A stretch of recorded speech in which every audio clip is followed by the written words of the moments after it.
Tem que dar boa noite de novo. Tá bom. Boa noite, queridas. Então a gente já segue direto para nossas preces, nossa pequena meditação de hoje. E aí a gente inicia o nosso capítulo 7 hoje, sobre o Lama, tá bom? Dentro das preliminares do Vajrayana, né? Então, deixa eu compartilhar agora.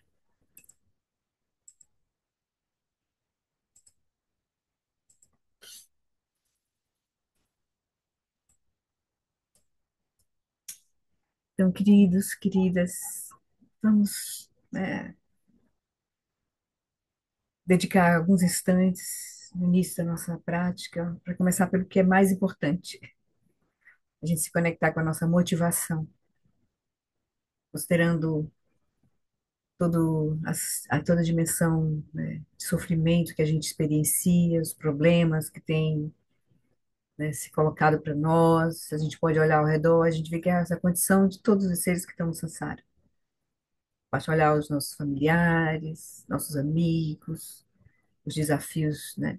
Aí a gente assiste a televisão, vê as redes sociais, aqui no nosso país, nos outros países, no planeta. Então, são muitas as dificuldades. E a gente teve as bênçãos nessa vida de se conectar, né, com um caminho de transformação genuíno da nossa mente. Claro que existem outros caminhos, e todos os caminhos são a própria lucidez manifestando, né, tocando os corações e as mentes das várias pessoas, nas várias culturas, nas várias condições. Né? A gente tem muitos Budas e Bodhisattvas iluminando os reinos sombrios e confusos do samsara. Mas aqui a gente teve contato com o Buda Dharma, né? O Dharma do Buda, o caminho de sabedoria que Buda Shakyamuni desvelou nessa nossa era, assim, que um caminho que foi preservado com cuidadosa prática e ensinamentos cada vez mais preciosos e explicativos e profundos sobre essa possibilidade de transformação genuína da nossa mente. Então a gente começa, né, se lembrando desse potencial que está nas nossas mãos, que é a nossa vida humana preciosa, lembrando de todas as facilidades e vantagens que a gente tem agora, que a gente, né, cultivou ao longo das vidas anteriores e que agora culminou, né, e a gente ter essas condições, esse corpo, essa inteligência, nossos sentidos, nosso ambiente, nosso entorno, né, nossas capacidades, nossas facilidades, e mais em muito especial, ó, que vai dar o diferencial da preciosidade da nossa vida humana, o fato de a gente ter encontrado um caminho genuíno de transformação. Isso a gente chegou até nós a partir dos nossos mestres, a linhagem viva que se manteve desde o Buda Shakyamuni. Então, seja a partir de um livro, a partir de um ensinamento, mas em especial quando a gente encontra os seres de sabedoria desse caminho, aí a gente realmente potencializa a preciosidade da nossa vida humana, porque aí a gente vê, a gente tem um espelho das mentes que se transformam, né? Então a gente se alegra e se empodera e dá significado à nossa vida quando a gente reconhece isso. Mas aí também a gente lembra, né, que todos que nascem estão sujeitos aos fenômenos da impermanência e da morte. Tudo está em fluxo, em mudança. É assim a natureza das coisas. Desde as coisas mais grosseiras, que é fácil a gente ver a transformação, mas as coisas mais sutis, como o nosso próprio corpo, nossas células, nossa energia, nossos sentimentos, nossa mente, nossos pensamentos, nossos significados, tudo em transformação. E a gente se prepara para todas essas mudanças, transformando cada instante como uma oportunidade de prática, para que a gente possa não perder tempo e se preparar para o momento inevitável nesta vida, que é a dissolução dos elementos no momento da nossa morte. E a gente sabe que a morte não é o fim, é só uma transformação, que aí a nossa consciência segue os passos, que a gente possa praticar todo momento E a gente lembra também que a causa e o resultado de ações virtuosas e não virtuosas não podem ser evitados. A gente aprofunda cada vez mais, sabendo que todos os fenômenos surgem de causas e condições, a gente aprofunda a compreensão do surgir dessas causas e condições interagindo, que é todo um processo profundo de interdependência, que a gente chama de karma. Então a gente cuida das nossas ações em corpo, em fala, em mente, porque a gente sabe que tudo está interligado. O universo, o ambiente, nosso comportamento e a nossa mente, está tudo interligado. Mas o que está sob o nosso domínio são nossas ações de corpo, de fala e de mente. Então, a gente cuida, para a gente nos vincularmos a ações positivas e evitarmos ações negativas, que nos afastam. As negativas é porque nos afastam do reconhecimento da nossa verdadeira natureza. Nos, a- nós afundamos o pé no samsara quando a gente se vincula a ações não virtuosas.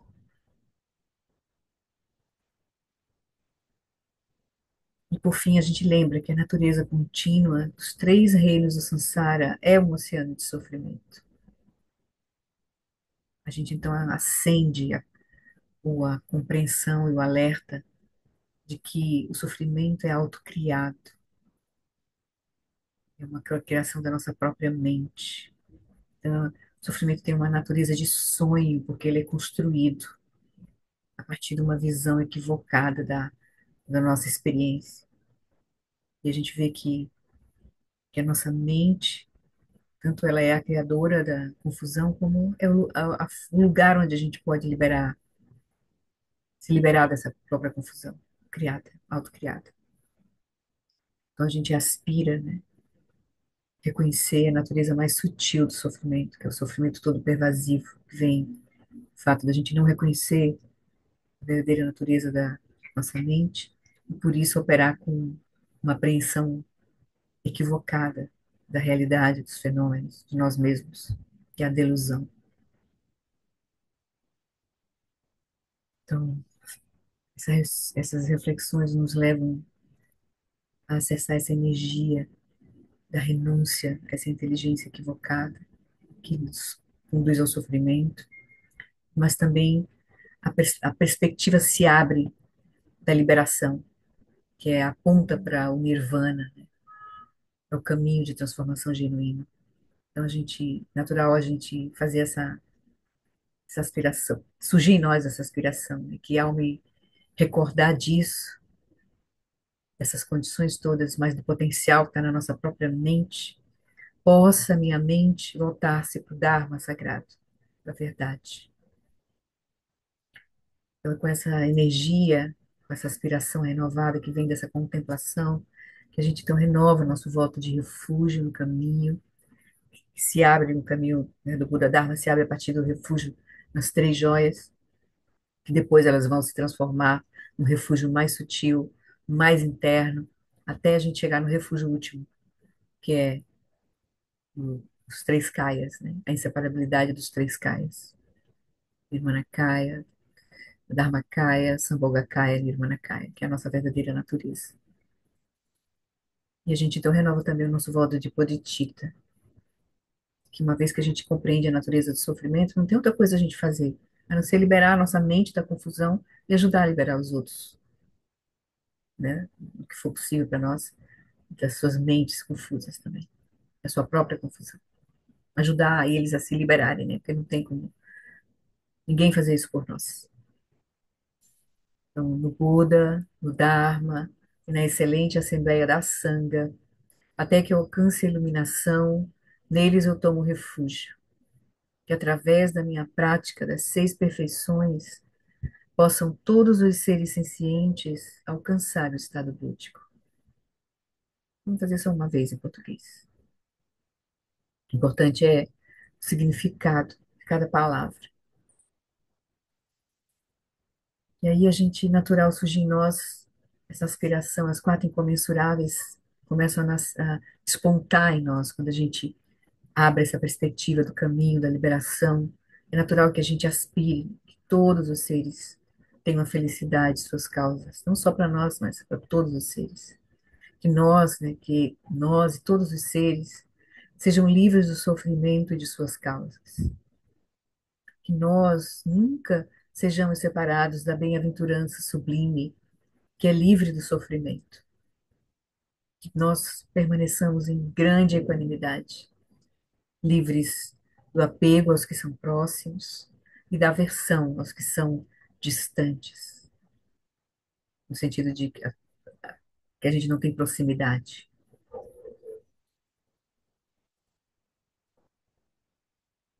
Então, com essas aspirações no nosso coração e na nossa mente, a gente então pede as bênçãos de toda a linhagem aqui representada por Guru Rinpoche, de todos os nossos mestres, que a gente possa realmente se abrir para cada ensinamento que a gente receber, cada prática que a gente, né, fizer sentido para nós e que a gente praticar, possa realmente remover os nossos obstáculos, externos, internos e secretos, que a gente possa realizar nesta vida a nossa verdadeira natureza da nossa mente, e a gente possa ser útil a todos os seres com quem a gente contactar, para ajudar eles a também despertarem a sua verdadeira natureza. Na fronteira noroeste de Odiana, no coração de um lótus, está sentado aquele renomado como Padre Massambhava, que alcançou o espantoso, supremo Cid e está cercado por uma hoste de muitas daquines. Seguindo suas pegadas, dedico-me à prática. Por favor, aproxime-se e conceda suas bênçãos. Guru Pema Siddhi. Essa prece é uma súplica que nos coloca, nos abre nossa mente e nosso coração para receber as bênçãos, né? Nos coloca nessa situação de entregar a nossa confusão, mas também de saber que, olhando os nossos mestres, olhando o poder do caminho, dos ensinamentos, das práticas, a gente saber que é possível a gente liberar a nossa mente, como os mestres liberaram, né? Infinitos mestres, desde o tempo do Buda Shakyamuni. Om Orgenu Ginu Jansam Pema Ge Sadom Pulaya Seicha Ginu Drunye Pema Juni Sudra Kurdu Kandru Mampekor Keki Jesu Dadru Ki Jingilapti Sheksu So Guru Pema Sidi Morgen Yogi no Jansam Pema Gesa Dompola Yatsen Chogi Nyodrungi Pema June Jesudra Kurdu Kandro Mampeko Kiki Jesu Dadru Ki Jingi Lopti Shesu Su Guru Pema Sidi Hum.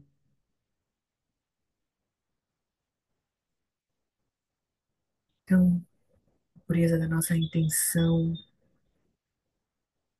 as bênçãos das nossas, né, dos nossos mestres, de Rinpoche, toda a linhagem, a abertura do nosso coração e da nossa mente, a gente se deixa tocar por essas bênçãos. E assim, se deixa empoderar pela sabedoria que permeia todas as mentes, inclusive a nossa própria mente.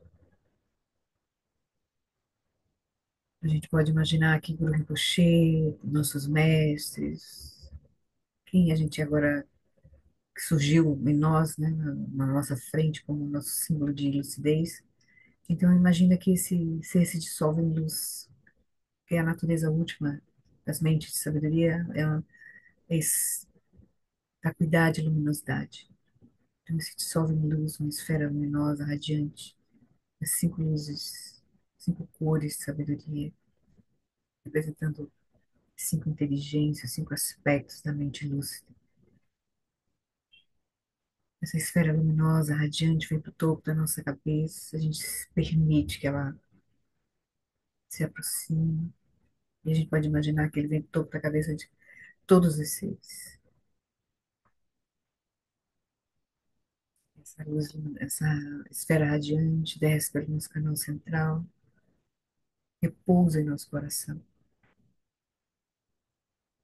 E a gente se deixa irradiar pelas bênçãos dessa esfera de sabedoria que agora repousa em nosso próprio coração, iluminando todo o nosso corpo, nossa fala, nossa energia, nossa mente. Desse complexo, né, de experiência que a gente chama de eu, ela irradia em todas as direções, a partir do nosso coração, tocando a tudo e a todos.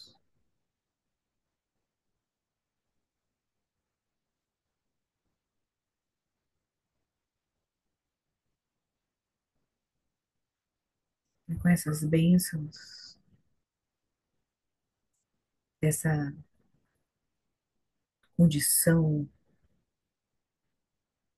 livre, aberta, a gente então vai fazer nossa pequena prática de hoje. A gente simplesmente permanece. A gente começa permanecendo aí, nessa abertura luminosa, mais compassiva e amorosa, para conosco mesmo e para com todos que a gente contactar.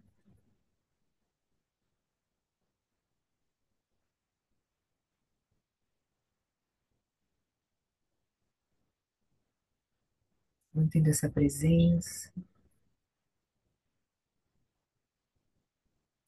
sendo essa abertura luminosa, compassiva, amorosa, lúcida.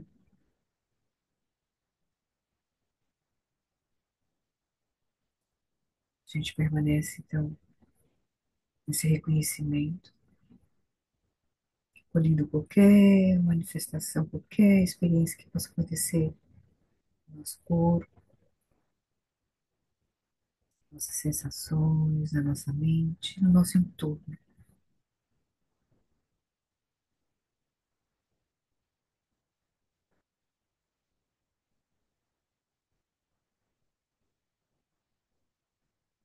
A gente reconhece a nossa consciência está sempre presente, iluminando todas as experiências.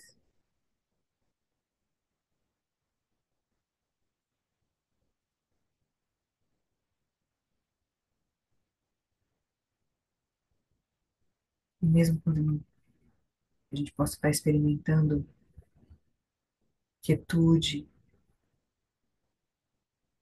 internas, nenhum pensamento, nenhuma imagem, a gente pode estar repousando, se deixa repousar na própria abertura luminosa da consciência. A gente deixa ser essa consciência luminosa, aberta.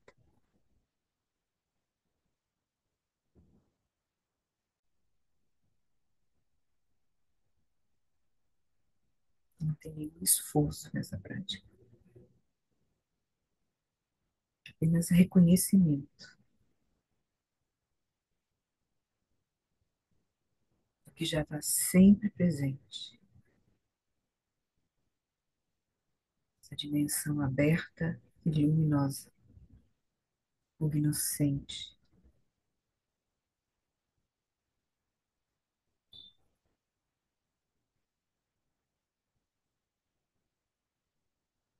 que é a nossa condição mais profunda.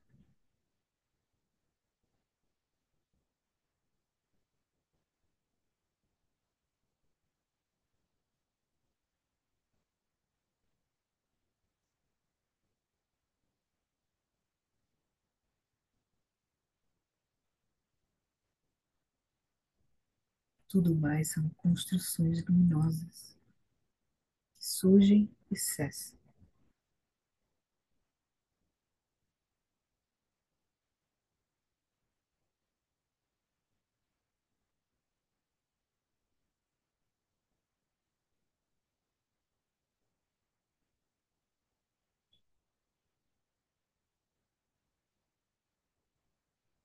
Mas a consciência nunca cessa.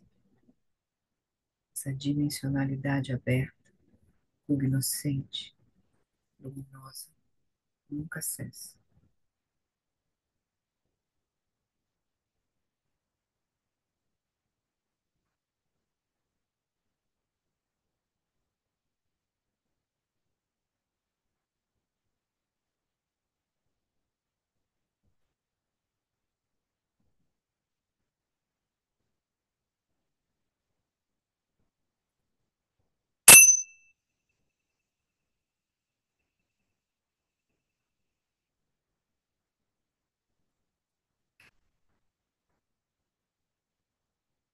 Que a gente possa, então, encerrando a nossa prática, esse é um cultivo, um cultivo do reconhecimento dessa condição que permeia toda a nossa experiência, seja agora aqui na prática formal, mas agora, quando a gente encerra a prática formal e se abre, por exemplo, o nosso encontro,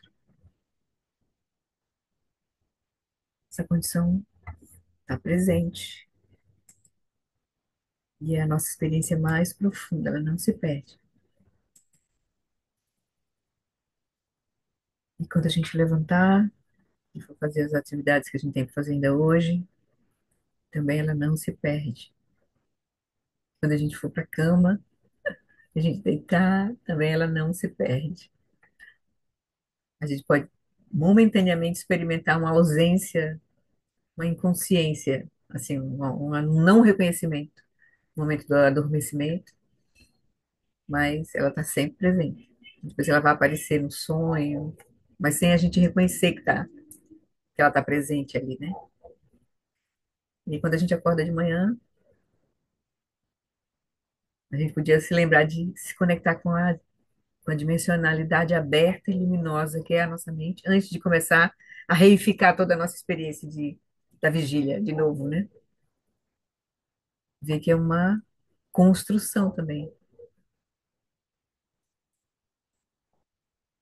Se a gente tiver um sonho lúcido, que a gente aproveite para usar como plataforma de prática e experimentar a nossa mente, né?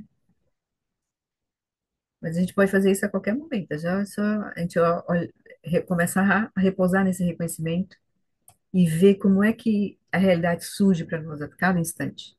Os significados são construções que a gente atribui, que são reforçadas, né, coletivamente, e tal, mas são atribuições, são construções. Que a gente possa se lembrar disso, mas principalmente em relação a, já abri os microfones. Vocês podem ver aí? Tá. Veja aí. Alguém pode abrir só para ver se está aberto mesmo? Tá Microfone. aberto. Está aberto, né? Pronto. Ok. Não é isso.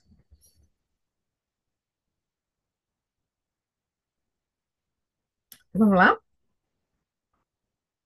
para nosso estudo hoje. Deixa eu ver aqui. Se aparece aqui. Aqui. Ok. Pronto. Então, no livro Portões da Prática Budista, nós vamos entrar na parte 2, né? Os quatro pensamentos que transformam a mente. A gente vai entrar agora no capítulo 7, que é que ele vai chamar de, ele vai introduzir, né, a invocação, né? Que aqui ele colocou como nome né, invocação do lama, né? Lama, em que sentido é essa invocação, né? A importância dessa invocação. No livro Portões da Prática Budista, que é esse que a gente, né, está estudando, aprofundando, ele é o que a gente vai olhar aqui. Eu acho que hoje a gente cobre o comentário dele. Mas talvez na próxima terça a gente dá um pulinho lá no comentário sobre o Nondro e complementa com algumas reflexões que ele faz lá, que ele não fez aqui. E aí a gente encerra esse tema do que na liturgia do Nondro, deixa eu mostrar para vocês aqui por que isso é importante. Ele vai começar vou mostrar aqui a liturgia do Nondro, vai dar aqui, né? Estamos falando das práticas preliminares, né? Vajrayana. Normalmente as preliminares do Vajrayana têm o Nondro como uma prática preliminar, né?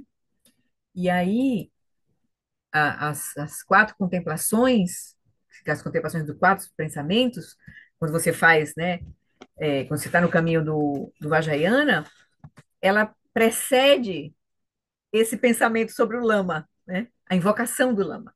E a consequência é a tomada de refúgio, né? No final, né?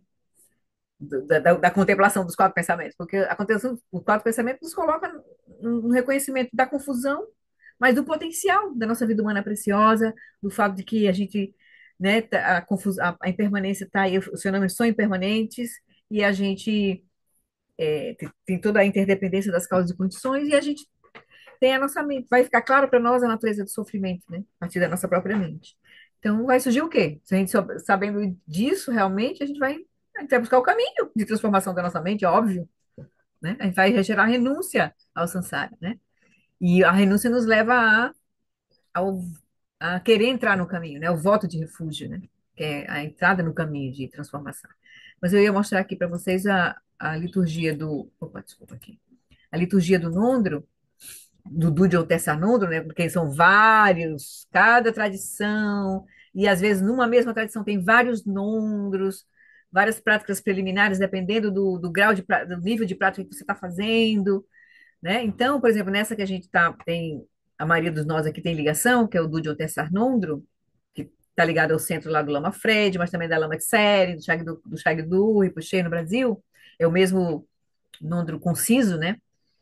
Aí ele começa o Nondro Conciso, que foi sintetizado por Dudjom Rinpoche, que foi a emanação seguinte do John Limpa, né? Do John Limpa, quando morreu, teve algumas emanações que foram reconhecidas, uma delas foi a emanação de mente de Dudjom Limpa, foi Dudjom Rinpoche, que ele terminou, né, vindo para o Ocidente com a invasão chinesa e tal, e ele foi o mestre do Shagdu e do Gyatro Rinpoche, os lamas, tanto do Alan Wallace e do Lama Santen, né? Lama Wallace e do Lama Santa. Então, esse foi o mestre deles, assim, né? Seguindo a linhagem, né, do John Limpa, né? E a gente depois viu que do John Limpa, na verdade, é uma encarnação do próprio Shariputra, né? Então, que chega ao Buda Sakyamuni, um dos 25 discípulos, então, enfim. Também um dos 25 discípulos de Guru Rinpoche, né? E aí, então, quando essa liturgia das preliminares, ela começa com, com aqui, a preparação. Então, a preparação será a recitação das quatro contemplações que transformam a mente, certo? Mas começa com essa frase aqui: homenagem. Suplico-lhe que tome consciência de mim, Lama, constante e infalível protetor. Deixa eu aumentar um pouquinho aqui. Então, por isso que ele está começando o capítulo, antes de comentar os quatro pensamentos, ele está começando com o capítulo sobre o Lama. Porque na liturgia das preliminares, a primeira coisa que a gente tem que fazer, a gente não vai começar o caminho Vajrayana sem uma inspiração, porque o caminho Vajrayana está ligado com a própria fruição, com a possibilidade da fruição. A possibilidade da fruição é a gente reconhecer a natureza búdica presente.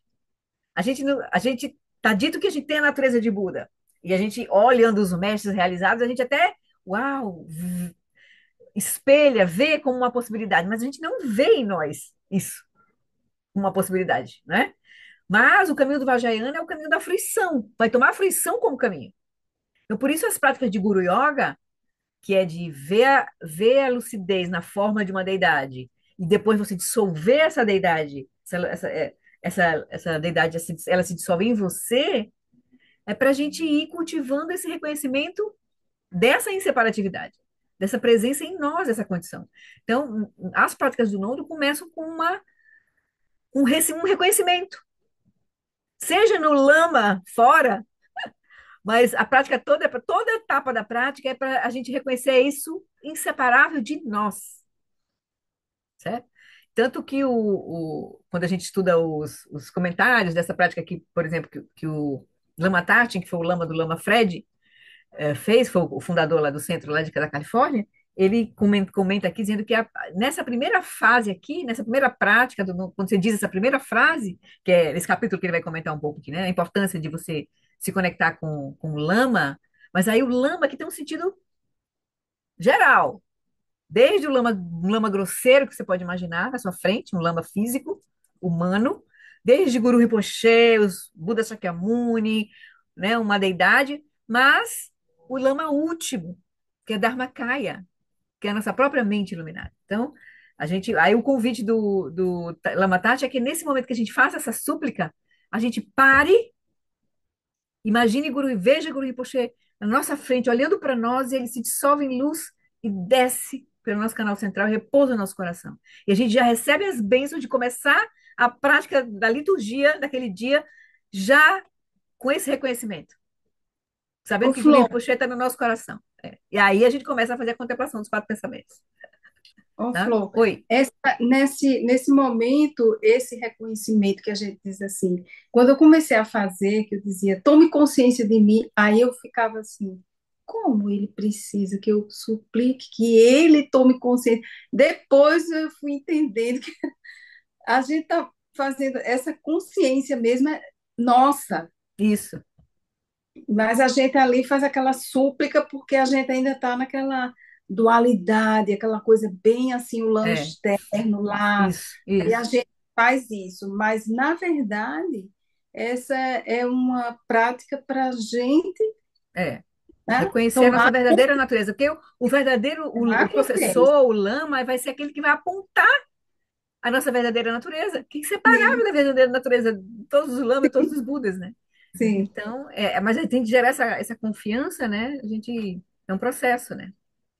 É um processo. Por isso que as práticas, parece que no Vajrayana, a prática de Guru Yoga é a principal. Certo?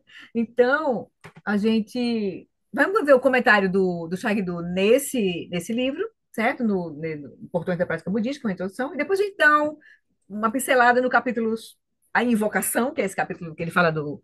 Começa a prática do Nodo com a invocação, né? Ali, nesse momento que a gente faz isso, né? Aí vai ser legal que enriquece um pouquinho, e daí a gente segue finalmente os quatro pensamentos, certo? Que a gente já está mastigando, mas depois a gente vai entendendo, né? Que é um meio hábil. Todas as práticas são meios hábeis para a gente remover os obstáculos, purificar a nossa confusão, remover os obstáculos e gerar méritos para a gente deixar que a nossa natureza se revele, né? De fato, se expresse, se revele, né? E a gente vai ver que é inseparável. E aí a gente vê como é maravilhoso um caminho desse realmente.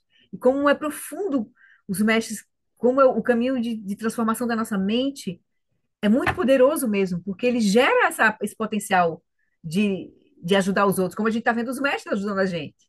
Então, aí a gente gera uma devoção. Até eu anotei aqui, uma vez o Lama Sonan, que é um dos mestres lá do centro do Lama Fred, o Lama Sonan, foi quem nos introduziu ao nome, ele disse assim, ele fez essa explicação sobre devoção.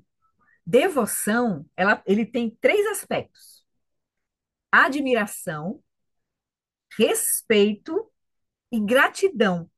Gratidão porque você vai ter realização e confiança no caminho. Aí, por isso que surge a devoção. Devoção não é um aspecto de fé cega. Não, é aspecto de admiração, respeito e gratidão. Aí ele diz: a devoção é espontânea. Ela está ligada ao método e ela pode remover obstáculos à sabedoria de forma muito poderosa. Ela é um instrumental que cria uma via para a transferência mente a mente, do mestre para o discípulo. Porque na hora que a gente começa a entender a riqueza do processo, ver o quão não é fácil. Você imaginar, olhar a biografia dos mestres, ver tudo que eles passaram, para eles sustentarem o caminho, o processo, serem o destemor que eles tiveram, coragem e a força. Tem gente que diz, nossa, é impossível que os mestres passaram por aquilo, passaram, e eles continuaram, né, sobrevivendo. Aí você imagina o que os tibetanos passaram, por exemplo, e depois eles se reconstruíram potentes lá na Índia, né? Depois de todo um massacre que eles tiveram, mas é o Dharma, é a sabedoria que permeia. Então, quando você vê o Lama Wallace chorando quando fala dos mestres, chorando quando fala de Guru Rinpoche, ou de Gyatro Rinpoche, quando fala do Dalai Lama, porque eles têm essa admiração, esse respeito e essa gratidão profundos. Isso é a devoção, é a base da devoção. Não é uma fé cega, é porque eles veem a coisa funcionando, porque a gente começa, e por que que a gente tem gratidão? Porque a gente começa a realizar e gerar confiança no caminho. Aí a gente viu quão é poderoso e difícil que é sustentar viva uma tradição, né? Quantas bênçãos uma tradição viva nos, né, traz para os seres, né? Porque nos tocou, da mesma forma que tocou os nossos mestres, que tocou os mestres dos nossos mestres, que tocou, a gente vai puxando o fio, né? Você vê que, E, uau! e por quanto tempo, não é, Flor, que a gente assim estava incluído ali, naquelas bênçãos das preces, quantos mestres fizeram preces Isso, e por todos os seres, e que nós fomos abençoados por isso. essas preces, e daí a gente teve É, conseguiu é. encontrar um caminho. Gerou Então, as causas e condições, né, que nos mesmo, conectaram, né? mesmo estando É. assim tão longe, espaço-tempo, mas a gente pode pensar nisso. Algumas vezes assim eu penso, quantos fizeram? Hoje a gente Não, está e sabe fazendo lá quantas vezes a gente já encontrou, né? O Shagdu disse que quando ele olhava, chegou no Ocidente, que ele olhava no Ocidente, imagina, ele lá no Tibete, ele nunca imaginou que ele ia vir para o Brasil, para os Estados Unidos, né? Quando ele estava sim, lá, sim, né? Mas aí sim. o processo foi, causas e condições se conformaram, e quando ele chegava na América, aqui no Brasil, naquele auditório cheio de gente, ele disse assim, ele começava dizendo assim, com certeza já nos encontramos em outras vidas. Sim. Ele sempre achava assim, que estava encontrando seres, né, como o Dalai Lama também vê, né, todos os seres como pessoas, assim, como irmãos, assim, porque são seres de outras vidas, a gente já se encontrou, com certeza. Para todo mundo estar nessas causas e condições se reunirem para a gente estar se encontrando, né, se recebendo de novo esses ensinamentos, né? Então, assim, se a gente for olhar, entender o processo de causa e efeito também, como é que as coisas surgem, se sustentam, aí você vê, nossa, como é poderosa a energia da lucidez e o que ela move, né? Então, na vida dos mestres, na vida dos seres, né? Você vê Mingyur Rinpoche, eu tô vendo Mingyur Rinpoche assim, muito especial, assim, ele é um mestre muito especial. Tenho tido uma conexão, assim, com ele, porque também estou fazendo o Nondro, né, com o Mingyur Rinpoche, né? Estou fazendo paralelo, assim. E Tem um é Nondro dessa Light, é um Nondro Light, que é o caminho da liberação, né? Tem um Nondro ah, formal da tradição, que é um ah. Nondro, uma liturgia grande e tal, mas ele compôs uma liturgia simplificada, que a gente Mais do que chama essa, porque mas essa foi é o simplificada. John, É mais ou menos o na linha Persat, dessa, ele é assim. Na bem linha dessa, simples. é. Nessa liturgia não tem nem oferenda de mandala. E não tem Vajrasattva, certo? É uma liturgia mais clean, Então, mas aí, que alinha para o Mahamudra, certo? A linha para o Mahamudra Dzogchen, então já né? está mais um pouco, porque É, essa mas daqui, é bem interessante, bem interessante. hum, O Mengo Rinpoche é muito especial. Eu realmente estou cada vez mais vendo ele assim como poderoso, assim, poderoso em termos de sabedoria, de hum, compaixão, de clareza, de ver uma mente com propósito, assim, estável. Todo o movimento dele é muito estável, muito, muito interessante, assim, sabe? E muito claro, e ele reuniu os alunos realmente em torno dele, que realmente dá essa condição, né, muito interessante. Eu acho que o movimento dele só cresce e só se aprofunda também, sabe? Interessante, Miguel Rinpoche, estou achando ele muito interessante. Oi, Roberto. Olá, boa noite. Essa reflexão sobre devoção é muito interessante, eu já fiz várias vezes. Porque se a gente considerar que devoção é admiração, respeito e gratidão, eu sou devoto, entendeu? Uhum, uhum, Agora, devoção me parece que no senso comum, pelo menos, tem um pouco de entrega. É é, um pouco mais, entendeu? Do que é. admiração, respeito e gratidão. Uhum. É um Mas pouco de essa entrega, entrega. Roberto, vai só puxando o fio. Tem um certo Hum, nível de entrega nesse aspecto aqui, porque é a entrega de você praticar. Porque se você só realmente vai gerar isso, admiração, respeito e gratidão, se você tiver entrega, mais uma confiança aí, uma entrega, uma confiança no próprio caminho, no próprio ensinamento, e aí na prática. Porque sem passar por você, por dentro de você, não tem como surgir essa devoção, nesse sentido aqui. Entende? Então, a entrega está no processo, você confiar no processo. Que é a oferenda mais que ele diz, a generosidade, a oferenda mais preciosa que você pode dar para o mestre é a sua prática. Essa é a grande oferenda. Porque tudo que o mestre quer é ajudar você a transformar a sua própria mente. Essa é a coisa mais importante, no final das contas, entendeu? Essa seria mais importante. Então, se você não pratica, você não pode gerar Não, essa sim. devoção, de fato, essa confiança, essa gratidão. Tá entendendo? Você pode É ter uma porque amizade, mas não é o sentido profundo da devoção aqui, entende? é porque é claro, cada um está com a posição de mente um pouco diferente dos outros. Então Uhum, não dá para generalizar. Mas no meu caso específico, pelo menos nessa vida, no momento atual, a minha confiança é que a realidade última é não dual, entendeu? uhum. Essa confiança, eu realmente confio nisso. Eu acho, olha, é uma hipótese de Maravilha. trabalho. Você vai Uhum, falar, eu não tenho realização para garantir para uhum, vocês. Você fala, olha, olha, eu tenho certeza de que há uma insatisfatoriedade no nascer e morrer. Outro dia eu estava vendo nem Mato Grosso, que a mãe dele tem 103 anos. E ele estava falando que até os 100 ela organizava o sítio, tudo. Agora com 103 ela olha para ele e fala: Quem é você? Gente, isso é uma coisa dura, né? Porque uhum, ela chega até o... A gente fala muito da morte, porque a morte é uma coisa que você perde, essa realidade compartilhada, e gera uma apreensão. Mas a decrepitude também não é fácil. Ela chega até os 100 anos lúcida, agora está com 103. Não dá para dizer que é um mau karma, né? Até os 100 estava lúcida. Agora uhum, ela chega para o filho e fala: Quem é você?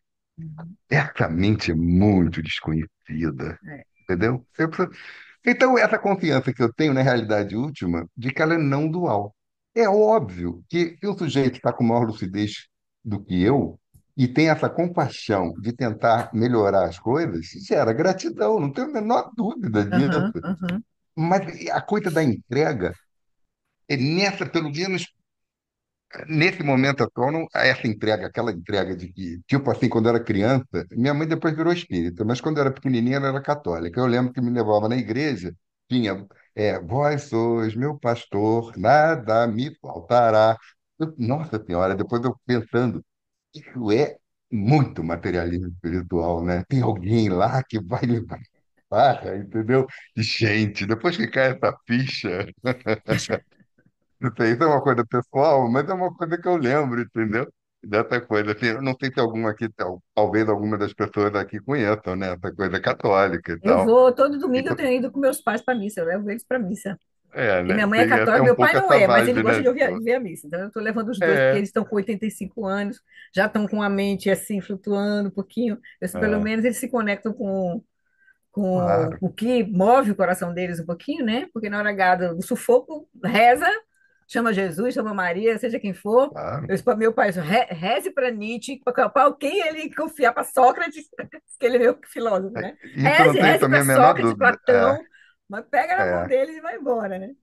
isso. Mas assim, Mas, entendeu? Então é uma coisa assim que eu reflito muito sobre isso, entendeu? De que por isso eu tenho mais, digamos, conexão com o Mahayana do que com o Vajrayana, por esses motivos óbvios, né? aham, mas tá De que maravilhoso. O caminho, é, todos os níveis dos exato. caminhos são importantes e levam a gente, faz sentido pra gente. A gente tem que seguir o caminho que faz sentido pra gente. Esse é o melhor caminho, É, né? porque É o se, melhor Florita, você caminho. pensar, você fala, era melhor um caminho gradual ou um caminho rápido? Gente, era melhor um caminho rápido, né? Vamos combinar, né? Ele fala, olha, esse é um gradual. Aí você fala, mas no caminho rápido, você tem que fazer essa coisa da entrega. Eu falo, opa.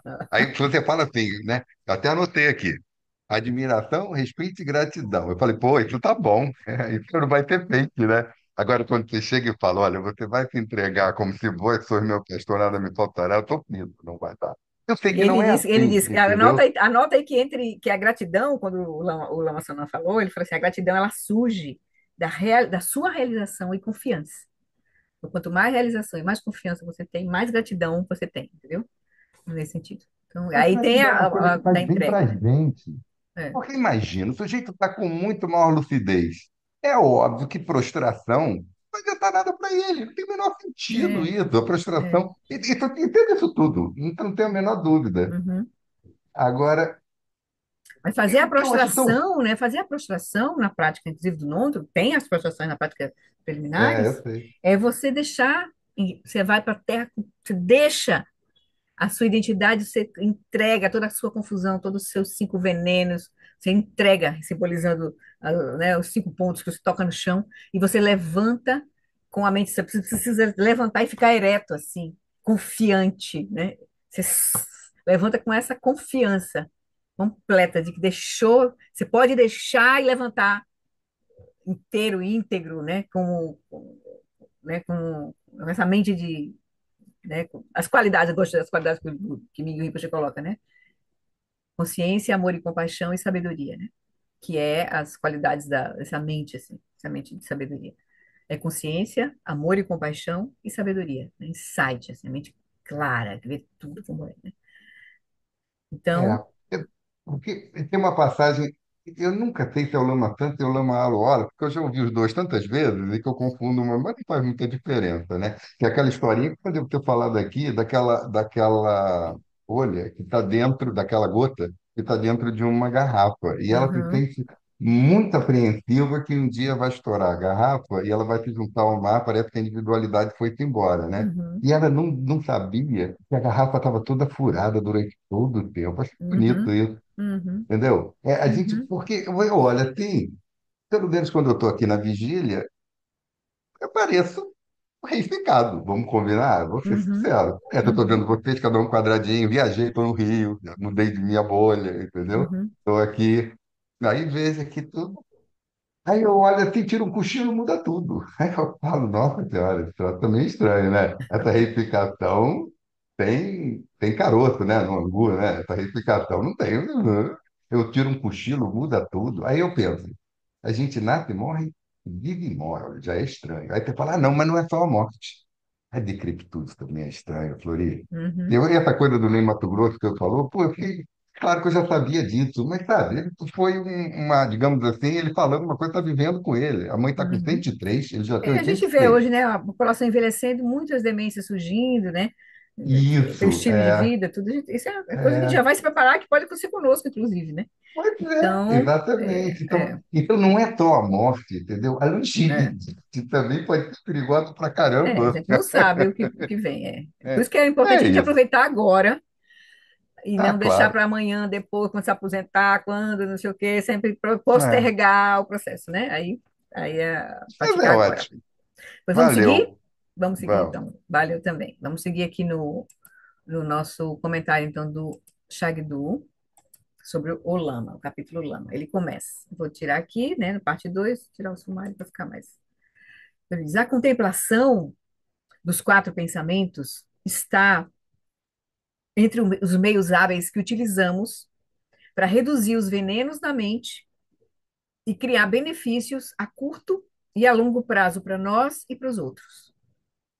Já que não temos a boa fortuna de encontrar o Buda Shakyamuni e de aprender diretamente com ele os métodos que conduzem à liberação, é o Lama, o nosso professor espiritual, quem nos apresenta esses ensinamentos.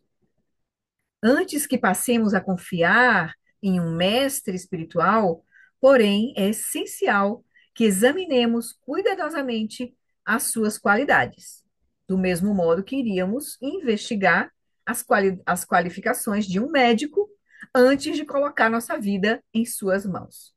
Lembre que aqui é um livro introdutório do Vajrayana, certo? O caminho do Vajrayana é um caminho onde, em algum momento lá na frente, a gente vai ter que confiar num professor que vai nos apontar a natureza da mente, que vai nos ajudar a realmente aprofundar a nossa prática e liberar os obstáculos mais sutis, que só uma mente lúcida que passou pelo processo vai poder nos ajudar.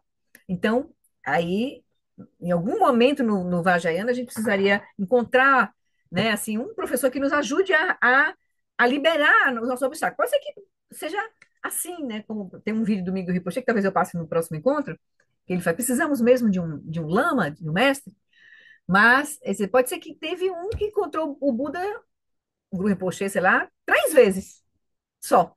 E ele se tornou detentor da linhagem. É porque depende da nossa condição, do nosso karma, da nossa mente, dos nossos obstáculos, certo? Então, pode ser que você encontre o lama uma vez, mas aquele encontro foi tão potente e as causas e condições se reuniram de tal forma que você conseguiu ter a transmissão ali e aquilo ali foi tão potente que sustentou, está sustentando todo, começou a sustentar seu próprio caminho, sua prática de transformação. Então isso pode acontecer também, né? Disseram que o Buda apenas mostrou uma flor para Mahakasyapa e ele liberou a mente dele. Então, então tem depende é muito individual porque depende das condições de cada mente, né? Então vamos lá, a gente vai ver os comentários aqui do. Então aí ele vai dizer. Então, antes que a gente passe a confiar em um mestre espiritual, no caso do Vajrayana, que a gente vai realmente se abrir para olhar a natureza da nossa própria mente diretamente, assim, né? É essencial que examinemos cuidadosamente as qualidades, né, as suas qualidades, né, do lama, do mestre, do mesmo modo que iríamos investigar as qualificações de um médico antes de colocar nossa vida em suas mãos.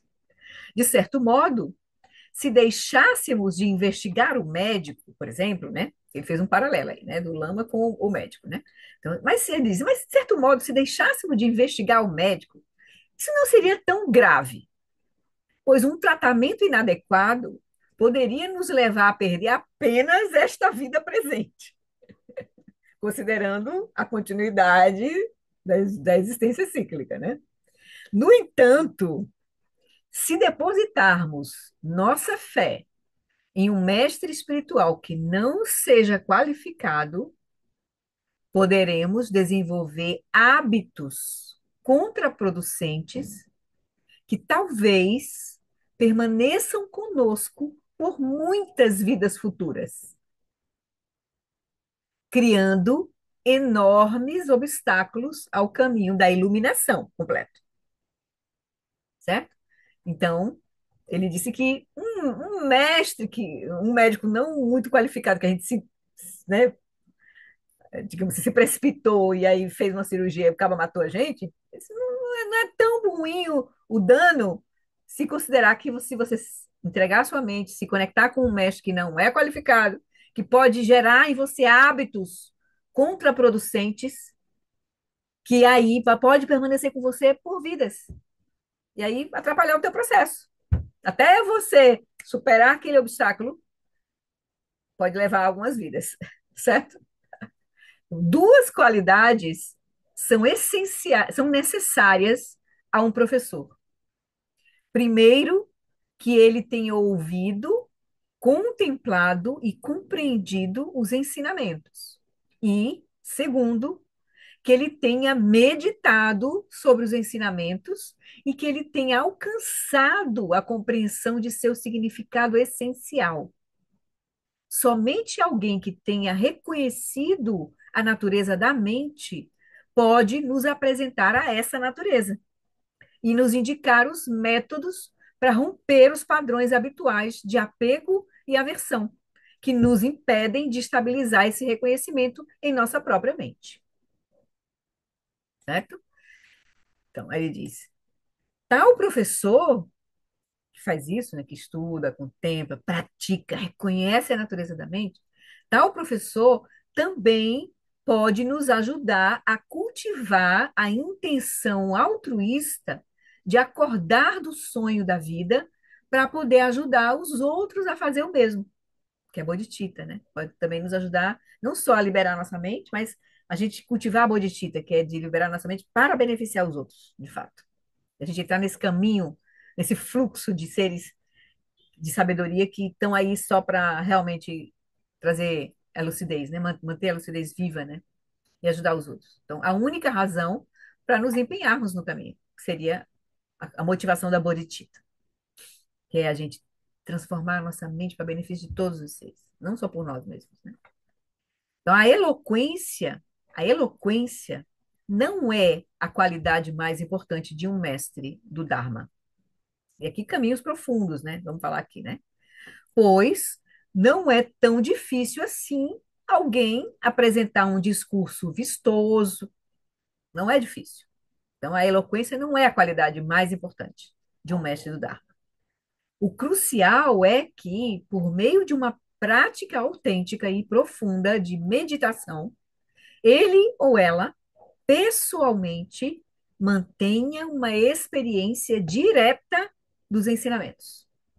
Não apenas fale sobre os ensinamentos, mas eles vivam aqueles ensinamentos diretamente. Caso contrário, o professor será como um papagaio que repete sem parar. Pratiquem a virtude, afaste-se da desvirtude, mas que devora um inseto assim que entra em sua gaiola. Por exemplo, né? Que não pratica, né? Faz o contrário do que prega, né? Vamos chamar assim, né? Então, hoje em dia, é difícil verificarmos as qualidades de um professor. Pelo menos uma dentre 10 ou 20 pessoas alega ser um mestre, com uma bagagem de grande estudo ou realização meditativa. Ninguém coloca um cartaz declarando eu sou um mestre ruim. O ideal seria nos informarmos por uma fonte externa como e onde o professor estudou o Dharma e praticou a meditação. É mais importante, porém, observarmos o professor de perto, verificar cuidadosamente se ele possui um bom coração e se de fato vive os ensinamentos. Seria difícil encontrarmos um professor totalmente isento de defeitos. E mesmo que o encontrássemos, não nos daríamos conta desse fato, provavelmente. Apesar disso, podemos confiar em um lama que, pela prática da meditação, tenha removido, em alguma medida, os obscurecimentos da mente, alcançado algum grau de realização e desenvolvido grande compaixão, certo? Então, ele diz, um Buda é difícil a gente encontrar, né? Seria um mestre perfeito, assim. Mas a gente pode, né, olhando de perto, se informando, chegando, se diz assim, gaste uns anos, uns 10 anos, para você investigar o professor, se aproximar, investigar, para você aí depois realmente confiar e aí decidir se aquele é teu caminho, se aquela é a tua prática, né? Com ele, por exemplo. Então, apesar disso, ele diz, podemos confiar em um lama que, pela prática da meditação, tenha removido em alguma medida os obscurecimentos da mente, alcançado algum grau de realização e desenvolvido grande compaixão. A gente pode se beneficiar de um professor durante um tempo. Depois a gente vê que ali, aquele momento, ali para nós aquele não está mais fazendo sentido. Ou então a gente encontrou um outro mestre que está fazendo mais sentido para nós, tá nos abrindo novas perspectivas. Aí a gente gentilmente, a gente agradece, continua. Os mestres todos vão fazer parte do nosso caminho, mas naquele momento a gente pode ter vários mestres também, né? E a gente pode ir passando de, como foi aconteceu com o Lama Santa, ele teve vários mestres, né? Aí essa história de vários lamas, se for ver a história de vários lamas, eles têm mais de um lama, tiveram mais de um lama. Tem que encontrar, próprio, né, Milarepa, as histórias, né? Foi para um, aí aquele mestre ensinou tal coisa, mas depois chegou no limite, não, agora você tem que procurar tal mestre, porque eu não consigo te ajudar aqui aí o tal mestre ali, porque tem a perspectiva da mente do aluno e da capacidade do professor. Então, pode ser que aquele aluno, aquele mestre, seja muito importante para um aluno, porque que aquele mestre, a forma que ele ensina, a prática que ele tem, é a que vai ajudar, vai casar com aquela mente ali, né? Mas tem outros que não.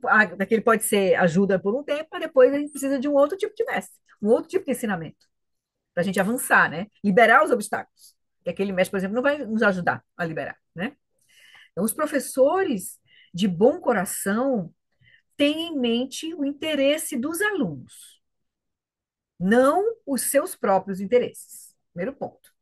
Então, a gente chegando mais próximo, a gente pode avaliar um pouco como é que se move, né, o lama, né, os mestres. Se não conseguem responder, por exemplo, uma pergunta ou ajudar um aluno, eles irão encaminhá-lo a alguém que possa fazê-lo. Não ficam prendendo o aluno ali, ou enrolando o aluno, sabendo que pode. Não, eu acho que aqui eu pude te ajudar aqui.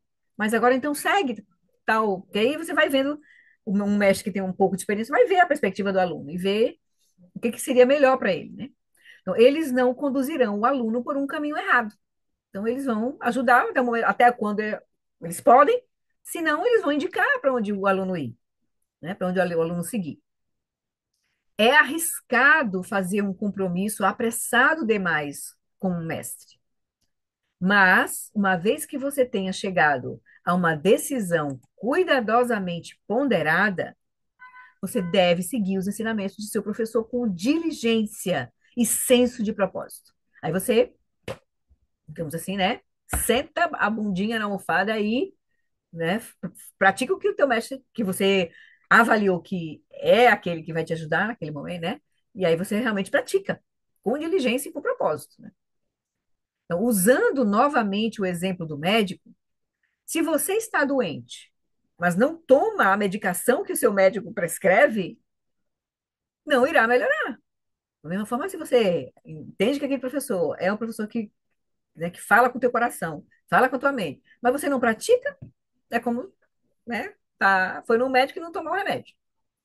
Portanto, após procurar um professor capacitado, você deve ouvir e se treinar com igual habilidade.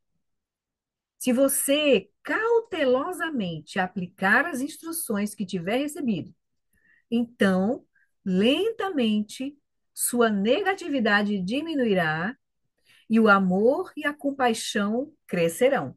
São sinais de que que a prática está frutificando, né? Diminuir as negatividades e compaixão e amor crescer.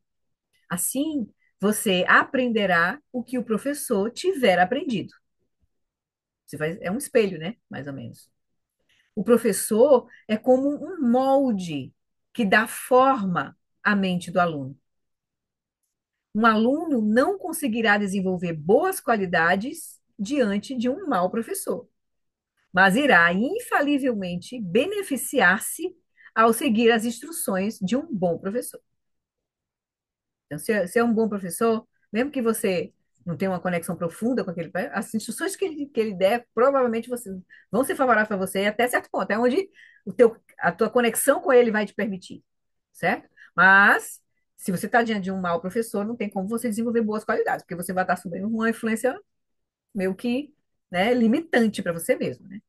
Então, por essa razão, no começo da contemplação dos quatro pensamentos, invocamos o lama, aquela frase que eu falei, né? Homenagem, né? A homenagem. Suplico-lhe que tome consciência de mim, lama, constante e infalível professor. Então, é por essa razão que no começo da contemplação dos quatro pensamentos, invocamos o lama. Nós recordamos as qualidades do lama, que é as qualidades que a gente está buscando, né? Quando a gente se aproxima do professor, nós estamos nos aproximando pelas qualidades que ele irradia, de fato. Quando a gente está fazendo a prática de Guru Yoga, nós estamos nos conectando quando a gente imagina Guru Rinpoche, seja com a prática for que a gente está fazendo, Yasodhyal, Amitabha, Tara, a gente está se conectando com as qualidades daquela mente. Não é com uma pessoa existindo em algum lugar, mas as qualidades daquela mente, né? Então, mesma coisa quando no Nondro a gente invoca a presença a gente está invocando as qualidades, né? Então, quando a gente invoca, né, no começo do Nondro, né, antes da contemplação dos quatro pensamentos, a gente invoca o Lama, a gente está recordando as qualidades do Lama e rogamos para que, pela força de suas bênçãos, daquela mente de lucidez, né? A gente pode ficar muito. Tem gente que tem uma conexão muito pessoal com o Lama, assim, uma pessoa, uma personalidade. Isso não é muito bom, assim, tem que ter um cuidado, assim, porque a gente vai gerar apego, vai gerar dependência. Então a gente precisa ter, né, respeito, admiração, gratidão, mas sem apego. Então, recordamos as qualidades do Lama e rogamos para que, pela força das suas bênçãos, os obstáculos à nossa prática se dissipem. A nossa mente volte-se para o Dharma e para a porta da e a porta da liberação se abra para nós. Então, essa invocação no início antes da contemplação dos quatro pensamentos, é para que a gente lembre das qualidades, a gente se coloque nessa posição. Por exemplo, uma perspectiva é essa. Na perspectiva por exemplo, se a gente está fazendo uma prática já com uma perspectiva do Dzogchen, do Mahamudra, a gente já pode fazer uma prática de Guru Yoga ali e dissolver o lama em nós mesmos. Nessa invocação a gente já dissolver o lama em nós, que é como eu faço, seguindo inclusive a orientação do Lama Tarte, né, para a nossa prática do mundo. Então, você já começa ali, se tornando um vaso puro para receber as bênçãos da prática. E a gente vai partir desse lugar. Depois a gente invoca de novo a presença para contemplar os quatro pensamentos. Invoca a presença agora de todos os nossos lamas no voto do refúgio Bodhicitta, né? Mas aí na oferenda de mandala eles estão lá. A gente está fazendo a oferenda na presença do. Mas depois a gente dissolve e repousa de novo. Tem aquele momento ali, a gente já tem a possibilidade de reconhecer que a nossa mente é inseparável. O refúgio final é perfeitamente completo em nós. É que a nossa mente é inseparável, né? Da natureza de Buda. Então, a gente já ali, depois dessa primeira etapa, a gente já se dissolve de novo uma prática de Guru Yoga aí. Aí é quando a gente não consegue sustentar, a gente invoca Vajrasattva para purificar toda a reificação que volta. Aí a gente faz a prática de Vajrasattva para purificar, e aí recebendo as bênçãos de Vajrasattva, a gente vai recebendo as bênçãos da perfeição da sabedoria, Prajnaparamita, que reconhece a natureza vazia e luminosa, né? Então, do nosso corpo, da nossa nossos cinco skandhas, toda a nossa experiência, e aí a gente deixa fundir com Vajrasattva e olha tudo a partir da mente de Vajrasattva, que aí é a preparação para a gente se tornar Vajrayogini, para fazer a Guru Yoga nessa qualidade já sendo, é como se a gente entrasse no terceiro caminho, o caminho da visão. E a gente aí, no caminho da visão, a gente vai receber as bênçãos da prática de Guru Yoga, que vem a seguir na liturgia do Nondo, para a gente realmente remover os obstáculos mais sutis, receber as quatro iniciações de corpo, fala e mente, e iniciação de sabedoria, e a gente infundir a nossa mente com o Dharmakaya, que é o próprio. A gente tá num ambiente agora que é akanista, a gente não vai estar num ambiente comum. Uma vez que a gente é Vajrayogini, nosso ambiente se transforma em akanista, não é mais o Sansara comum. E a gente vai fazer a prática de Guru Yoga nesse lugar com esse reconhecimento, né? Mas aí, assim, é um processo, né? O tempo todo de reconhecer que a nossa mente é inseparável da mente de Guru Rinpoche e todos os Budas, né? E todos os seres. Então é isso. E depois, para garantir, não é, Flor? Aí a gente faz boa. Pô, exatamente, para garantir, pô, a gente se lembra, ó, parece não der ainda nessa vida, para eu reconhecer que na hora da morte eu possa ejetar minha consciência direto para o coração de Buda Amitabha, que é o próprio Dharmakaya. Então, ainda tem uma práticazinha visualizando, que você pode visualizar, porque isso aí tem vários níveis de Poa. Esse é um dos níveis de Poa, que é o nível mais grosseiro. Mas o nível mais sutil a gente reconhece que já é Dharmakaya, e aí se funde com Dharmakaya logo, né? No momento da morte. Mas é assim, né? Então, tudo é meio hábil para a gente reconhecer quem a gente já é, né? Olha, se não der nada certo, se renascesse em Tuxita já estava bom. É, Maitreya exatamente, tá lá, e exatamente, você fala, exatamente, exatamente, ó, exatamente. Sonha, ainda tem um pouco aspira. de desejo, mas, né? Como diz o Zonza, a prática mais importante mesmo é a aspiração. Aspire a aspirar, ele diz. Aspire a aspirar. Aspire a renascer na terra pura de Buda Amitabha, aspire a renascer em Tushita, aspire. Porque é o que vai, que nos leva à nossa motivação, à nossa aspiração, não é? Então, que a gente sempre bota a motivação lá em cima, né? Que a gente aspire isso. Pronto. É ignorância, mas o que é renascer em Tuxi?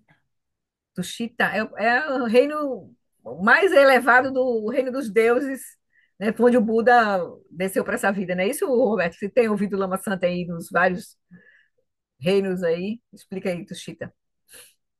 Ainda é no reino do desejo, porque os devas têm três reinos: do desejo, da forma e da não forma. Forma e não forma são práticas meditativas muito profundas que podem levar ao renascimento. Mas aí fica uma coisa, pelo que eu entendi, é quase como se fosse uma viagem solo, tá? Você fica num estado de bem-aventurança, mas é diferente, por exemplo, aqui como humano, a gente está com outros seres e que parecem reificados e tal. No reino do desejo também é assim, no reino dos devas do desejo, entendeu? Então, Tushita é um dos reinos dos devas do desejo em que é possível a prática do Dharma. Ainda tem problemas, né? Porque ainda está no Samsara. Mas pelo menos, Se se diz que o existia Buda uma vida de Shakyamuni Deva desceu, da preciosa, acho última que é vida lá. dele, ele desceu de Tushita, né? É isso. Tem que Maitreya, Para que diz que para a vida poderia, também humana, né? estaria lá. Entendeu? Seria bom. Então, é um lugar bom de renascer, digamos assim. É um Isso lugar é a bom nossa de renascer. motivação. Nossa motivação de cultivar a bodhicitta também é a prática mais profunda, né? De atingir a liberação para benefício de todos os seres. Ela nos catapulta para a Tushita, a prática da bodhicitta. Então, e se a gente realmente realizar, a gente vai para Dharmakaya direto, assim, né? Então, Gente, se uma coisa a gente sabe é. fazer, é ter desejo, né? Inspiração é Então, um que seja desejo exatamente do como bem, o assim, né? Dalai Lama diz, a gente tem que desejar um desejo mais elevado, é a É, iluminação isso a gente sabe completa fazer, né? para benefício de todos os O reino seres. do desejo nos trouxe aqui. Isso realmente é uma coisa que eu vejo claramente. É. Tu gostar e não gostar, aí tu fala, please. Aí leva para essa montanha russa que é o Sansara. Uhum. Se a gente não conseguir terra pura, não conseguir despertar e tal, poxa, que em algum lugar a gente ainda possa ter essas condições, a condição de ver a coemergência, de perceber isso.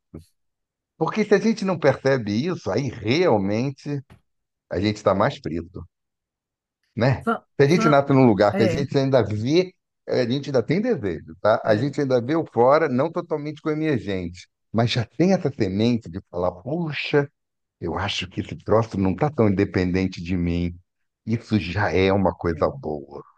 Estou convencido disso. Então, Uhum, que bom, é melhor a gente se aspirar a coisas que a gente já está convencido, né, Flori? com Pô, certeza. Olha, a gente podia, é sobrou um tempinho aqui, já que a gente concluiu, vamos ouvir o Miguel Rinpoche, o videozinho dele sobre não precisa mesmo de um professor, aí a gente encerra com ele, e no próximo terça a gente vasculha um pouquinho os comentários do Shagdu no comentário sobre o Nondo, tá bom? Sobre a invocação, que ele traz outras reflexões interessantes também, tá bem? Aí a gente fecha esse tema do Lama, a invocação do Lama no início antes da contemplação dos quatro pensamentos, né? Porque a gente já vai também partir o primeiro pensamento da vida humana preciosa, ele só tem sentido se a gente considerar a continuidade da consciência, a possibilidade da consciência também se transformar. Então, a gente precisa ter essa perspectiva, né? Para poder fazer sentido a contemplação, a própria contemplação dos quatro pensamentos, né? Então, deixa eu colocar aqui o Mingo Rinpoche, deixa eu ver se eu já separei aqui.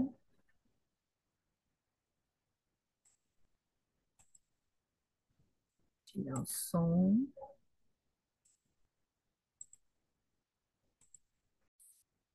Tá bem, deixa eu colocar aqui mais para cá um pouquinho. Vamos lá. For the spiritual practice, do we need teacher or no need? It depends. Especially at the beginning, we don't need to have particular a one teacher. We can learn so many things from the books, nowadays with the videos, online, so many things. And E eu poderia colocar com inteligência artificial, que alguns aí ficam contando mestre de inteligência artificial. Deixa eu só botar aqui só um minutinho.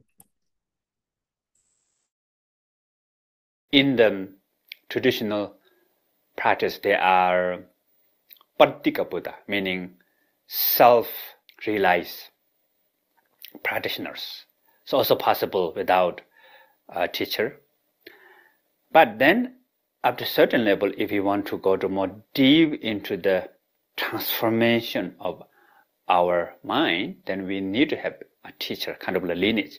But you don't need to be always around that teacher, and you don't need to become like special best friend, or even you don't need to meet up like one to one. Like in our lineage, the one of the lineage holder meet the root teacher 3 days only entire life, but that person really receive profound teaching and integrate in the life, become next lineage holder. Normally, what we call, there are 3 styles of looking for teacher and teaching. So first is the B style. The teacher is like flower, the teaching like nectar, and the student like bee. So you go to different flower, take the nectar. You don't need to have only one flower. Or also advice, don't attach too much to the teacher also. And the second style is if you are really confused, so many different teachings, so I don't know which one I focus, then what we call the shepherd style. So you follow one particular teacher, that lineage, and listen to that one. And that is you need to choose, carefully choose. And something teaching really related with you, having lineage and history of practice and study and the humbleness and the loving kindness, compassion, something like that. Of course, you still have many other teachers, but still you continue to follow that teacher. And the third style is what we call spontaneous style, that what we call the special teaching, nature of mind teaching, or pointing out your true nature. So when you receive teaching, and particular teaching pointing out, if you recognize the nature of your mind, that is automatically become one of your main teacher. So this style, and it doesn't matter. So there are 4 teachers, what we call the physical teacher. And next important is the teaching from that teacher. And then you don't have to be around with that teacher or need to follow always, but when they teach, you have to receive that. So the main thing is you have to practice again. So the practicing with everyday life, engaging everyday life. So that is your teacher. And there's number 3 teacher also. Third is what we call phenomena is your teacher. Meaning now, when you practice that teaching, then life is go up and down. Actually, up is really good. Down is better. Obstacles, problems, sufferings. If you take this teaching and engage with the problem, obstacles, sufferings, all this become what we call adding wood to the fire. So if the fire become big, then big wood and wind comes, fire become bigger. So actually, obstacle become opportunity, problem may become solution, and suffering may become happiness. So all phenomena is the teacher. Then number 4, the last is your true nature. You are the teacher for yourself. Your awareness, love and compassion, wisdom is the ultimate teacher that really teach you. So that's the ultimate teacher. And all these varieties that whatever we want to look for our life is so wonderful. Thank you.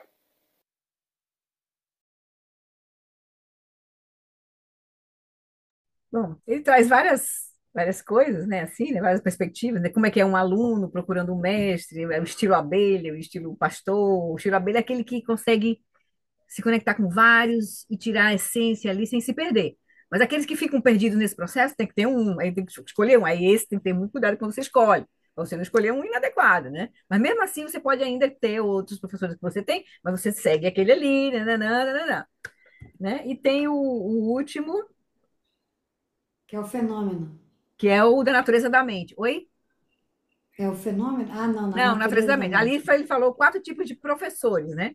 Pode ter o professor físico, humano, mas também os fenômenos, ser nosso professor, né? Depois a própria nossa natureza da mente ser o nosso professor, né? São 4, ele falou 4, né? O professor Aham, físico, sim. o do ensinamento mesmo, na nossa prática, né? Depois os fenômenos e a natureza da mente, né? A natureza da mente. Isso, a natureza da mente, que é o nosso professor último, né? O Mingyur é maravilhoso, né? Hã? O Mingyur é maravilhoso. A maneira simples e tão fantástica como ele coloca É, ele tem essa capacidade. os Ele é um mestre ensinamentos, né? realizado, né? Você não tem dúvida disso. Você não tem. E aí, mas também aí tem isso, conexão. A gente tem ou não tem conexão. Porque são vários fatores. As causas e condições que se apresentam para nós, língua, né? Momentos, né, estado no momento da nossa vida, tempo, aí tem muitas causas e condições que se colocam. A gente vai, o melhor é a gente não se afastar do caminho. A gente praticar aquilo que for possível para nós naquele momento, da melhor forma, a gente não perder tempo. Se a gente puder gerar as causas e rezar para ter as causas e condições favoráveis para a nossa prática florescer nessa vida, né, aspirar a isso, e aí a gente fazer as escolhas que nos conduzem a isso, porque a gente se enrola muitas vezes no samsara, né? Desnecessariamente, né? Então, a gente fazer as escolhas, e aí vai, né? Aí vai. Também tem o nosso karma, que pode desabar, né? E aí você tinha todo o tempo do mundo, agora não tem mais, né? Por exemplo, que aí tem um pai envelhecendo, a mãe, não sei o quê, várias questões acontecendo ao mesmo tempo. Paciência, a gente vai, Liz, o melhor, os fenômenos podem ser um mestre muito poderoso para nós. Então a gente tenta integrar, envolver as dificuldades com o Dharma. E aí a gente anda muito rápido também. Os fenômenos são nossos. Então não tem desculpa para a gente praticar. Tchau, Cris. Não tem desculpa para a gente praticar, para a gente avançar no caminho.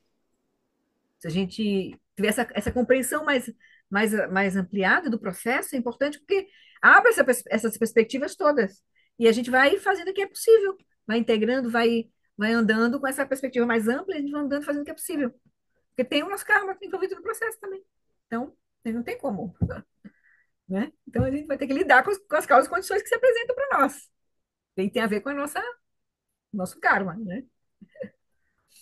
Vale a pena, que alguém ainda não leu, O Apaixonado pelo Mundo, do Mingyu. É, É Ah, é. muito bom. é, Vale, eu sugiro que alguém não leu, é, lê mais de uma vez, é. porque é uma história assim, prática, entendeu? É muito. Eu, pelo menos, gostei muito, né? Tem umas coisas ali que são. Gente, é do jeito que foi tratado, como diria, pela avó, tem a Pão de Ló, né? Filho de Rinpoche, pô, não sei o quê. Aí ele foge, entendeu? Do Não, não é desespero. assim, não é assim. Ele não foge, né? Ele decide entrar em retiro.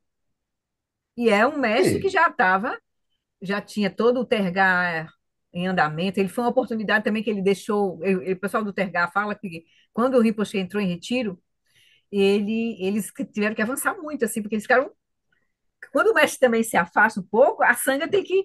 Aí o brilho, o fogo do. Tem que encontrar, botar fogo lenha na fogueira da sanga, né? Então a sanga se digamos assim, se estremece no sentido positivo, né, para a coisa ir, né?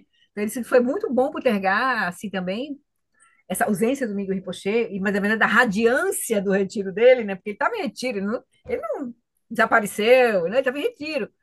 E, e aí, ele só não avisou quando ele ia, porque ele é deixou isso. isso claro, mas ele E o decidiu entrar em primeiro retiro, capítulo, né? E não é um ele retiro sai que de se uma faz maneira, assim, digamos assim, né? pulando o muro, né? Era uma coisa assim. Exatamente. Ele fugiu. Ele fugiu no Por sentido assim, ele isso que, saiu tudo bem, escondido, né? Saiu escondido para ele ninguém ver. saiu escondido. Isso, É, isso. exatamente. Ele Fazia saiu parte, faz escondido. parte do próprio processo desse retiro que ele se dispôs a fazer, que é um retiro da tradição deles, assim, que é o retiro onde depois que você passa por todo o processo, já tem toda uma preparação, e aí você se coloca nessa condição mais desafiadora de você se despir de qualquer, né, segurança, subterfúgios, e enfrentar a realidade de uma forma muito desbravadora, assim, né? Aí você vai colocar a tua prática em, em, em xeque, né, assim, né? Então, é com Deve esse ser, sentido que é feito, esse retiro. deve ser interessante se um dia ele narrar como foi, porque ele narra os primeiros meses. Aí Uhum. depois eu acho que ele só voltou 4 anos depois da saída, alguma coisa perto. E 4 devia anos ser e meio. interessante como é que foi depois que ele, É. né, depois Os médicos do... normalmente eles não falam da prática, assim, não é uma coisa assim para se falar e botar num livro, entendeu? Então, normalmente ele deve compartilhar nos retiros, nos grupos que estão fazendo aprofundamentos. Então, né, ele está assim num movimento muito grande assim, né? A sanga dele está crescendo assim exponencialmente, né? E tem alunos assim, quando ele faz um retiro, às vezes é 1.300 pessoas online. É assim, é, às vezes 2.000, 3.000, fora os presentes, entendeu? Fora a sanga no mundo todo, assim, né? Entende? Esse retiro que o ano passado ele não saiu de Katmandu. Então a sanga foi para lá. Então os retiros foram transmitidos de lá, do mosteiro lá em Katmandu. Então, no último retiro lá do ano passado, tinha umas 600 ocidentais, fora os monges do mosteiro, né? Aí um deles era o Richard Davidson, que é aluno dele, né? Que é um neurocientista, né? O Richard Davidson da Universidade de Wisconsin. Então, assim, ele tem um movimento muito, muito, muito interessante, assim. E é ter essa ponte, é jovem, tem essa ponte com o Ocidente, tem uma conexão, ela tem uma conexão profunda com a mente do Ocidente, porque muitos alunos deles são É. ocidentais. Ele tem muitos alunos orientais, mas tem muitos alunos ocidentais. Está agora construindo um centro de retiros, não um mosteiro, mas um centro de retiros para retiros em Portugal, né? Então, vai ser interessante, assim. Então, é bem interessante o movimento dele, assim. Eu tenho olhado profundo, assim. Como eu tenho feito, né, o treinamento com ele, paralelamente, não como eu gostaria de fazer com mais dedicação, mas assim, é porque também é um processo meu. Teria que tomar algumas decisões, assim. Agora é aqui, pá, solta o resto. Mas ainda fica agarrada ali, agarrada aqui, agarrada ali. Mas é um processo. Tá abelhinha, né, Flor? Pulando na flor, na flor. Tá um pouquinho Ela assim, tá mas tem uma hora que para você realmente aproveitar e fazer uma coisa mais significativa nessa vida, é melhor você dar um mergulho, assim. Fazer comigo assim. e, poxa, 4 anos e meio, tá? Dar É, eu, uma eu entrega, assim. pensava, eu pensava que você ia fazer isso lá em Creston. Mas eu também pensei, mas assim, as coisas mudam, né? Mudam, né? As coisas Mudam. mudam. Porque aí, outras coisas, você vê outras coisas. Por isso que, assim, a gente tá num processo, né? De Sim. se chegar junto dos mestres, né? De ver muita coisa chegando pra gente. Então, o budismo no Ocidente é muito novo, muito novo. Os mestres também, o contato dos mestres com os ocidentais também é novo. Então, a gente tem que ter E essa cautela, tem que esperar, tem que a esperar. gente muda assim a visão, a toda. Às vezes a gente vai para uma experiência Hum. e ali aí você vê que ali realmente a sua conexão não é tão profunda ali. Aham, aham. Aí você vai, né? Uhum. Vive essa Exatamente, experiência. Então, exatamente. É. você chega assim e você, não, mas entendeu? Não é aqui. Aham, Então, assim, isso pode acontecer. com Você está certeza. pensando que é. É um processo, exatamente, que você também não pode nem avaliar. A sua avaliação só vai melhorar à medida que você vai praticando, Sim, internalizando e vendo o processo em você mesmo, na sua própria mente. Aí sim. você vai poder avaliar qual é o Porque melhor. o mais importante é o último professor que ele chegou, né?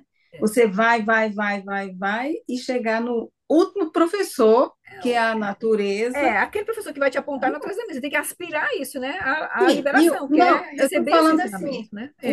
claro, você vai, aquele que vai É, apontar, mas o ápice de tudo é você realmente realizar aquele professor que já está em você, que é a exatamente. natureza última. Mas isso Então, pode ser, assim, pode demorar vidas para a gente chegar nesse ponto, assim, né? eu sei É, disso, mas é, pode não ser, e é, você pode ter uma realização e ela não se estabilizar. Aí é outra exatamente. história, Isso, eu isso. concordo. Mas você pode ter uma realização, e aquela realização pode acontecer até você sentado, assim, admirando alguma coisa, e de Uhum, repente aquilo uhum. acontece. É, Agora, é, estabilizar, sim, é. é, é Oi, igual ao tempo, né? aham. Oi, Paulo, Ana.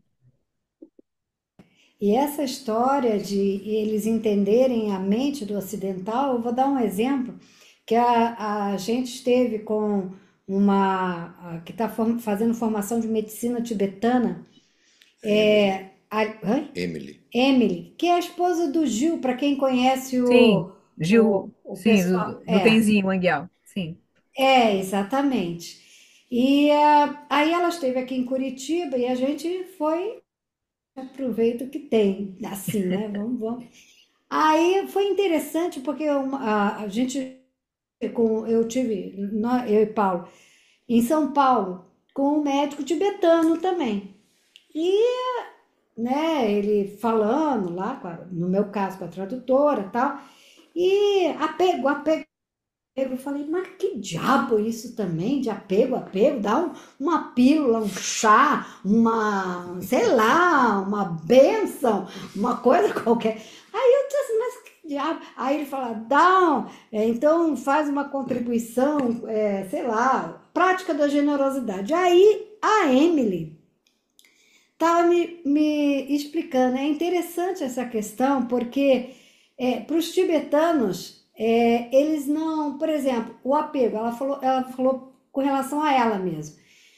O apego pode se tratar ao apego de uma ideia, de um controle, de uma. A prática da generosidade é muito importante também para o apego, mas eu nunca me achei mesquinha, avarenta, qualquer coisa assim, pelo contrário, sempre Uhum, foi uma coisa natural desde criança em mim.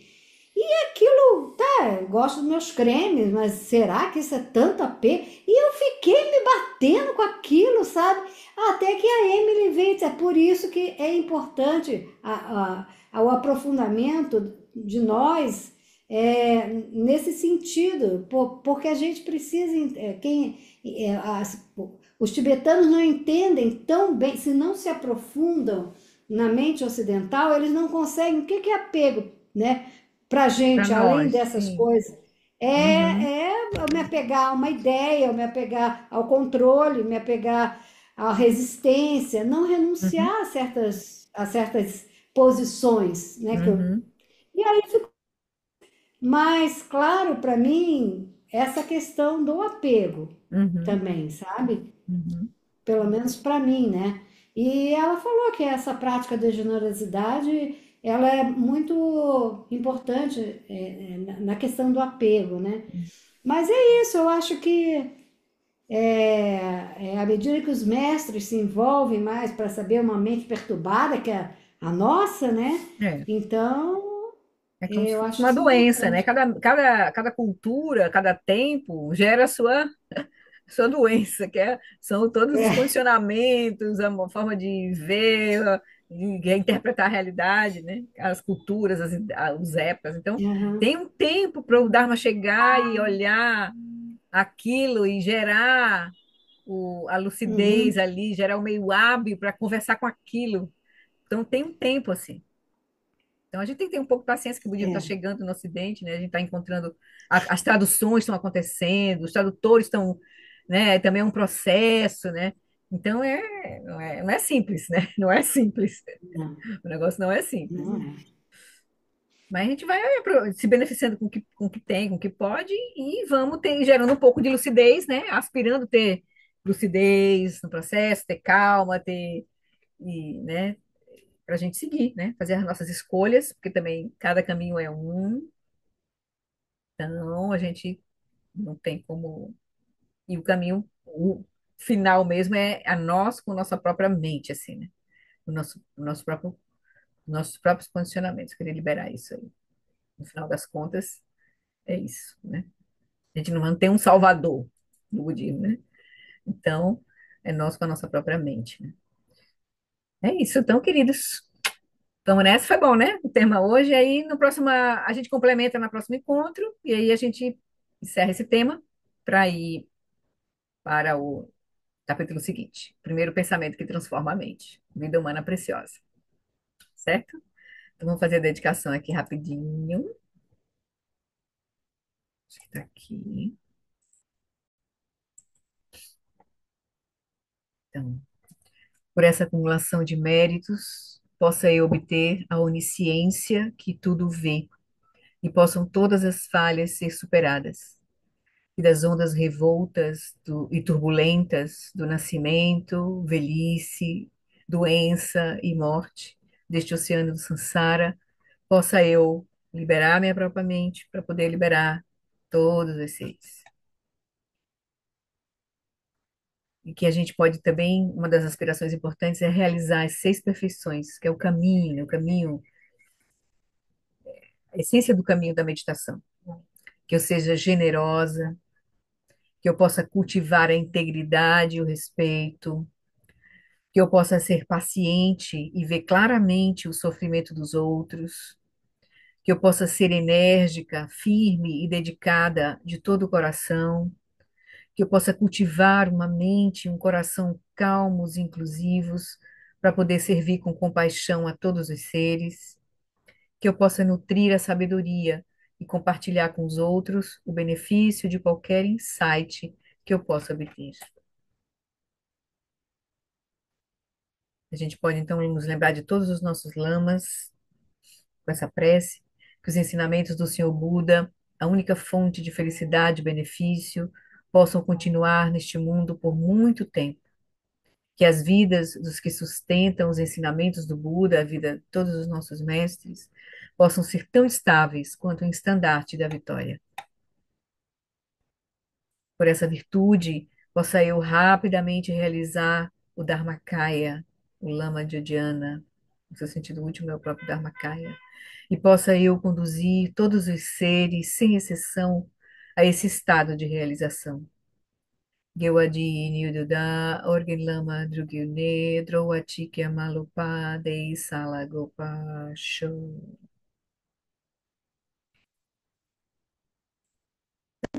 É isso, queridos. Então, boa semana. Obrigada, Obrigado, Florine. Flori. Obrigada, Obrigado, Sangra. Flori. Amanhã, quem está comigo no Prática do Mundo, a gente não vai ter a prática coletiva, tá certo? Que eu vou ter que ir lá na casa da minha mãe bem cedinho amanhã, tá bom? Então, Boa beijo, Todo semana. até mundo, qualquer hora. boa noite. Boa Boa noite. noite. Boa noite. Boa noite.